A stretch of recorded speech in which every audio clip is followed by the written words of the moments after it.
Les amis, arrêtez tout ce que vous êtes en train de faire puisque ça y est, nous sommes enfin arrivés au grand jour. Triumph, le constructeur britannique, a enfin levé le voile sur la dernière étape de sa campagne Triumph Unleashed 2026. Et comme vous le savez sans aucun doute, une campagne de communication, il faut savoir bien faire son entrée et bien faire sa sortie. Et donc, nous attendions avec impatience, comme un feu d'artifice, cette dernière annonce. Et en effet, le constructeur Dinkley a bien annoncé une nouvelle Daytona, mais sans doute pas celle à laquelle nous nous attendions, car oui, la nouvelle Daytona que Triumph a annoncée aujourd'hui n'est ni plus ni moins que la nouvelle Daytona 660, la petite Sportivo GT qui était déjà sortie il y a quelques années de cela et qui revient donc dans une version légèrement remaniée avec quelques petites touches de mise à jour. Nous allons en parler dans cette vidéo et surtout un petit peu débriefer sur cette campagne Triumph Unleashed 2026 pour laquelle je vais vous préparer aussi une vidéo. Est-ce que Triumph a vraiment réussi cette campagne? Nous allons en discuter, mais en tout cas, bonjour à toutes et à tous et bienvenue dans cette édition Alerte News de Moto Bistro, votre émission consacrée à l'actualité du monde de la moto. Et donc, nous allons sans plus tarder nous lancer sur cette grande annonce. Grande annonce, ça, je vous laisserai en juger, mais en tout cas, nous allons sur le site presse de Triumph qui nous annonce donc plus affûtée, plus sportive, plus élégante. Triumph présente des mises à jour clés de la Daytona 660. Alors, on passe rapidement les petits bullet points là, comme ça, histoire de rapidement avoir une vue d'ensemble. Triumph dévoile des mises à jour importantes de la Daytona 660, améliorant ses spécifications sportives et introduisant un nouveau style plus audacieux. Désormais équipé d'une suspension avant Showa réglable, du système Triumph Shift Assist de série et de pneus Metzeler offrant une meilleure adhérence, elle procure une expérience de conduite plus exaltante et axée sur la performance. La présentation de la Daytona 660 clôture la campagne Unleashed de Triumph qui met en avant 29 nouveaux modèles et mises à jour pour 2026. Alors, je le sais, il y en a beaucoup qui vont pas forcément être contents avec cette annonce et je ne vous cache pas que je garderai un petit peu mes avis pour la fin et pour une prochaine vidéo pour vous donner mon sentiment sur cette campagne Triumph Unleashed, mais ce qui est sûr et certain, c'est que la Daytona 660, c'est une moto qui a eu du mal à convaincre quand elle est arrivée parce que, en fait, la Daytona, c'est un nom qui porte un héritage extrêmement fort chez Triumph. C'est une moto qui a beaucoup inspiré énormément de motards des motards dans les années 2010. Vous vous en souvenez sans doute, c'était cette moto, une petite terreur des circuits, une véritable super sportive qui a d'ailleurs donné naissance au châssis des Street Triple tels que vous les connaissez aujourd'hui, qui est une référence absolue dans le domaine. Et donc, il est vrai que quand la Daytona 660 est sortie, malheureusement, elle cassait un petit peu cette image qu'avait la super sportive avec une moto qui était plus accessible, Sportivo GT, avec un moteur qui n'était pas non plus extraordinairement puissant. Et donc, tout ça a fait que petit à petit, on a eu du mal à l'accepter et à la faire rentrer vraiment dans la famille Triumph et aussi à remplacer efficacement la Daytona 675. Et donc, cette 660, la voici. Nous allons commencer par la regarder un petit peu sous toutes ses coutures, histoire de la détailler. Donc, comme vous le voyez, on a une couleur Cosmic Yellow Sapphire Black que pour le coup, je trouve vraiment très jolie. Avec ces petites touches de rouge, ça lui va vraiment extrêmement bien. Et quand on regarde un peu le détail global de la machine, je vous avoue que j'ai quand même un peu de mal à voir la différence. On est ici sur le site de nos amis de chez Motoplanet à différencier les millésimes. On a ici la Daytona 660 qui est montrée avec cette face avant. Vous voyez, regardez, je vais me positionner exactement sur le même angle. Je trouve qu'on va retrouver quand même sensiblement la même identité visuelle que la Daytona 660 d'avant. Au niveau des carénages, des flancs latéraux, je trouve qu'on reprend un petit peu le même esprit, on est un peu dans la même chose. Donc effectivement, il y a des nouveaux coloris, dont ce Cosmic Yellow qui est assez joli, l'Aluminium Silver et le Sapphire Black qui est aussi plutôt très sympa, et le Sapphire Black un peu plus standard, traditionnel. Mais alors, peut-être qu'effectivement, finalement, cette machine cache en ses entrailles des mises à jour qui vont être intéressantes. On va s'y intéresser, on va regarder un petit peu de quoi cette Daytona 660 nouvelle génération est capable. Et on va donc commencer avec le moteur, les performances du 3 cylindres. Alors qu'est-ce que Triumph nous dit sur le sujet? On a des performances et un caractère inégalé grâce au 3 cylindres de 660cc testé sur les circuits. Et donc, on retrouve donc un moteur qui fait 95 chevaux à 11 250 tours minute et 69 Nm de puissance de pointe s'il vous plaît, messieurs de chez Triumph, traduisez cela correctement, c'est du couple en français, à 8850 tours minute, avec 80% de puissance disponible des 3125 tours minute. Ça, c'est pareil. La précision, c'est très important, mais pour globaliser, on va dire vulgariser les choses, dire 3000 tours minute, c'est pas si mal, mais c'est un petit détail. Avec une réactivité instantanée, de la commande des gaz, une accélération immédiate tout au long du mi-régime jusqu'à la zone rouge. Donc le caractère grisant, technologie axée sur la performance, etc. etc. Alors, bon, vous le savez, pendant cette campagne Triumph Unleashed, on a eu les mises à jour des Trident 660 et de la Tiger Sport 660. Et il s'avère que ces deux motos ont eu, en effet, un upgrade relativement significatif de leur moteur, puisque elles sont passées à 95 chevaux de puissance. Donc elles ont véritablement développé cette partie-là, entre autres petites mises à jour et choses qui les rendent assez intéressantes. Le problème, si on peut appeler ça un problème, qu'on va avoir avec cette Daytona 660, c'est tout simplement que cette moto n'a absolument pas bougé au niveau de son moteur. Alors on peut aller sur le site de nos amis de chez, justement, Motoplanète, pour voir que la moto faisait bien 95 chevaux à 11 250 tours minute, 7,10 mètres-kg, on est vraiment à exactement la même chose. 11 250 et 69 Nm à 8850, on voit même qu'on perd un peu de couple à bas régime, cela probablement lié à des normes de pollution. Et là déjà, il y a un souci pour moi. Là déjà, il y a un souci puisque autant les Trident et la Tiger Sport ont évolué, elles avaient gagné de la puissance, autant celle-là, elle ne change pas. Elle ne change pas. Et c'est déjà un début de communication qui nous laisse à penser que cette Daytona 660, c'est une évolution très légère, quasi uniquement esthétique.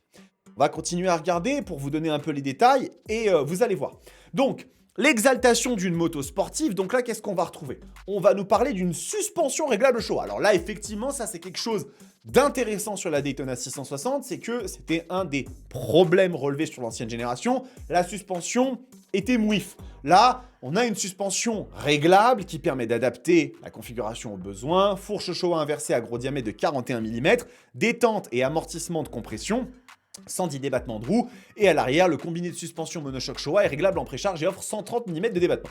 Là, il est vrai qu'effectivement, ça c'est quelque chose qui est intéressant, et en plus de ça, on a une mise à jour des pneus avec des Metzeler M9 RR. Donc ça, ce sont des très très bons pneus. C'est des montres que j'ai eu notamment très souvent sur mes KTM Super Duke 1290. C'est des pneus qui sont très très bons.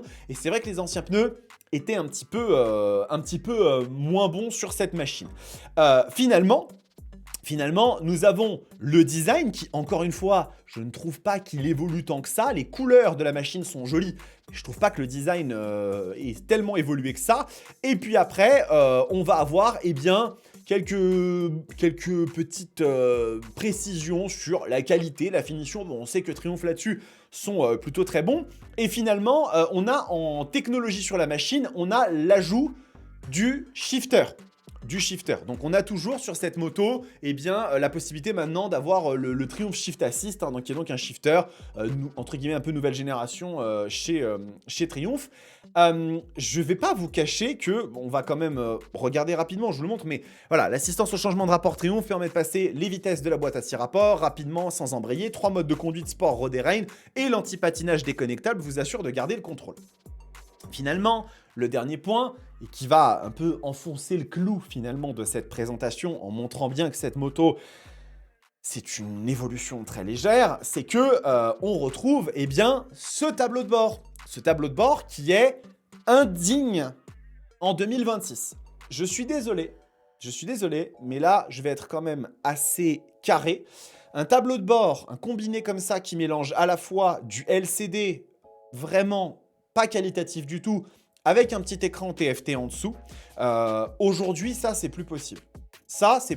On ne peut plus faire du LCD en 2026. Le LCD en 2026, c'est finito. Ou alors, vous avez comme sur certains modèles, sur l'Africa Twin, vous avez 2 écrans, vous avez une toute petite barre LED qui sert un peu à rappeler l'esprit un peu old school, et au-dessus, vous avez un écran TFT qui fait de l'Apple CarPlay, et qui du coup, en fait, vous montre que la machine, elle est technologique, et elle est en phase avec le marché moderne. Parce qu'aujourd'hui, le problème, c'est que cette moto, les concurrentes sur lesquelles elle vient un petit peu se mettre en face, à savoir des machines comme la Suzuki GSX-8R, un petit peu la RS660 qui est une version quand même un petit peu plus performante. Ce sont des motos qui en termes de technologie sont vraiment extrêmement bien placées. Et du coup, quand on regarde un peu le prix de cette Daytona 660, on est à 9 995 €. Bah, c'est une machine qui, pour le coup, me semble chère pour ce qu'elle propose à ce niveau-là sur la technologie. Et donc, en vient finalement l'éléphant dans la pièce, finalement, hein, cette question à laquelle il faut répondre, c'est est-ce que Triumph a réussi cette dernière annonce? Bah moi, je vais être très clair avec vous. Pour moi, non. Pour moi, non. Sur une campagne qui se voulait être la plus ambitieuse de l'histoire du monde de la moto, avec 29 nouvelles machines ou mises à jour de modèles existants, réparties sur des semaines et des mois, qui nous a tenus en haleine, dont l'objectif était clairement de montrer la puissance du constructeur au niveau de sa capacité à innover, se basant sur 5 années consécutives de bénéfices qui ont permis de construire une position encore plus solide. Triumph, qui est aujourd'hui 5e constructeur en France en 2025, eh ben, on en débriefera dans une vidéo dédiée, mais non, pour moi, la Daytona 660 2026 n'est pas une bonne conclusion à la campagne Triumph Unleashed. Et je vous l'ai dit, et je vous le répéterai, lorsque l'on prend position sur de la communication, lorsqu'on fait une campagne de communication, lorsqu'on fait une conférence, il faut toujours réussir son entrée avec quelque chose de fort et il faut réussir sa sortie avec un feu d'artifice. On peut avoir un ventre mou au milieu, ce sont des choses qui sont tout à fait plausibles et qui arrivent, mais lorsqu'on veut une campagne forte, il faut qu'on se rappelle de comment on est rentré dans la pièce et comment on en est sorti, le fameux drop the mic, vous savez. Et là, je suis désolé, mais je ne peux pas dire autrement que c'est un raté. C'est un raté complet de la part de Triumph. La campagne en elle-même n'est pas un raté, on en parlera, il y a des choses qui sont intéressantes, mais la temporalité, le timing de ces annonces est catastrophique. Catastrophique. Cette moto, la Daytona 660, qui n'est rien de plus qu'une mise à jour esthétique de la machine avec une nouvelle fourche. Soyons honnêtes. On n'est pas en train de parler d'une moto qui va hériter du moteur de la Tiger Sport 800 et de la nouvelle Trident 800 qui, elles, sont des vraies nouveautés avec ses 115 chevaux, avec peut-être des demi-guidons plus bas, une moto plus agressive, avec une technologie de pointe, un nouvel écran, des étriers Brembo Stylema qui la mettraient dans un domaine différent. Non, c'est une simple mise à jour esthétique avec une nouvelle fourche et des nouveaux pneus. Et le Triumph Shift Assist, comme ça je suis bien exhaustif dans ce que je vous dis. On ne place pas une annonce comme celle-ci là. Pour moi, ça n'est pas adapté.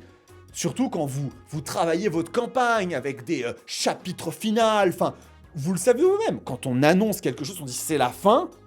Ça marche pas. Moi, pour moi, ce qu'il aurait fallu, et on en discutera en détail, ça aurait été placer une moto comme peut-être la Trident 800 à la fin, qui est une vraie nouveauté si on n'a rien d'autre à annoncer. Ça n'aurait pas fait la campagne la plus mémorable de l'histoire, mais voilà. Et puis au début, on commence avec une édition spéciale d'un truc qui envoie bien, typiquement par exemple la Street Triple Moto 2 Edition ou la Speed Twin 1200 Café Racer Edition, qui est quand même une machine qui est très jolie, même si ça ne correspond pas à tous les usages, à tous les utilisateurs, tous les motards, mais c'est une moto qui envoie, c'est une édition exceptionnelle, et donc on se rappelle de avec quoi vous avez introduit votre campagne. Donc, malheureusement, je pense que beaucoup de personnes vont être déçues. Nous attendions toutes et tous une nouvelle Daytona 800, une machine qui se serait mise dans la compétition avec toutes ces sportives que j'appelle mid-power, vous savez, les Panigale V2, 990 RCR chez KTM, Yamaha R9, la nouvelle QJ Motor SRK 921RR. Il y a tout un marché qui est en train de se créer autour de ces sportives et les sportives qui ne sont pas en recul. En 2025, je vous le rappelle, c'est la catégorie qui a pris le plus de croissance par rapport à tous les domaines, roadster, trail, etc. C'est les sportives. Pourquoi? Parce qu'il y a un marché qui est en train de se créer autour de ces nouvelles opportunités, de ces sportives un peu plus humaines dans leur dimensionnement, dans leur puissance, dans ce qu'elles vous proposent, sans pour autant dire que les hypersportives sont en train de disparaître. Je vous rappelle quand même que BMW a 43% de croissance sur la S1000 RR. Donc ça montre qu'il reste toujours une appétence, mais il faut savoir se positionner. Mais le vrai débat, c'est que les sportives existent toujours et attirent toujours les gens et qu'il y avait quelque chose à faire La Street Triple 765 existe déjà, il aurait été tout à fait possible d'en créer une version à mon sens avec des demi-guidons, un carénage, le châssis est déjà parfait et on ressuscite comme ça la Daytona 675 d'entre les morts en la transformant en une Daytona 765. Ils ont les équipements, ils savent faire, le moteur est fabuleux, il est pointu en plus, il est sportif, ça aurait parfaitement fonctionné. Et donc, effectivement, eh bien, cette nouvelle Daytona 660, pour aussi jolie qu'elle soit sur son look, effectivement, c'est une belle machine avec cette nouvelle couleur jaune qui, je trouve, lui va vraiment bien, bah, ça n'est pas la machine qu'on attendait.